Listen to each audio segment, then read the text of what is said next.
Green land को जो annex करने का इनका प्रोग्राम है, और इवन सो मच सो अभी नेटो के ट्रूप्स जो हैं वो वहाँ लैंड कर गए हैं ग्रीन लैंड में।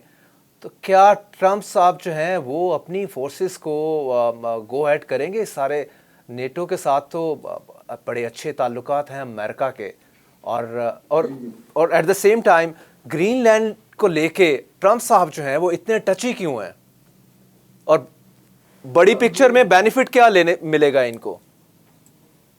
जी, मेरे ख्याल में इसमें जो उनकी उनकी जो सोच है उसमें ये है कि ग्रीनलैंड, क्योंकि जो आर्टिक ओशन है वहाँ बर्फ पिघल रही है, जी तो आर्टिक ओशन एक रूट बन जाएगा जहाँ जो नेवल फोर्सेस हैं वहाँ डिप्लॉय कर सकते हैं। जो ट्रेड रूट्स हैं वो आर्टिक से आएंगी जाएंगी, तो उनका ख्याल है कि हमने इस पे ज़्यादा तवज्जो देनी है और अमेरिकन डोमिनेशन होना चाहिए आर्टिक में, वहाँ रूस और चीन की डोमिनेशन नहीं होनी चाहिए। तो एक तो ये उनकी सोच है। जी जी दूसरा वो समझते हैं कि यहाँ रेयर अर्थ्स हैं, दूसरे रिसोर्सेज ग्रीनलैंड में हैं, तो उस पर भी अमेरिका ने कब्जा करना चाहिए। तो ये बहुत स्ट्रेटेजिक ऑब्जेक्टिव्स और इकोनॉमिक ऑब्जेक्टिव्स दोनों हैं।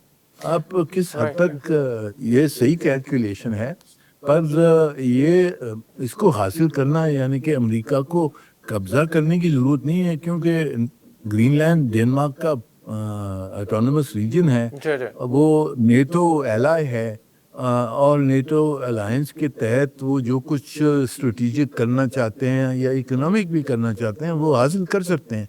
पर मेरे ख्याल में उनके जहन में ये किसने बिठा दिया है कि जी जब तक कि अमेरिका कब्जा नहीं करेगा, जब तक ग्रीनलैंड अमेरिका का हिस्सा नहीं बन जाएगा, तो हम सही तरह से यहाँ ऑपरेट नहीं कर सकेंगे। मेरे ख्याल में वो एक फॉल्स प्रिजम्पशन है, जी। पर उसी के तहत अभी डेनमार्क और ग्रीनलैंड को धौंस दे रहे हैं कि जी हम, अगर आपने दिया नहीं तो हम कब्जा कर लेंगे।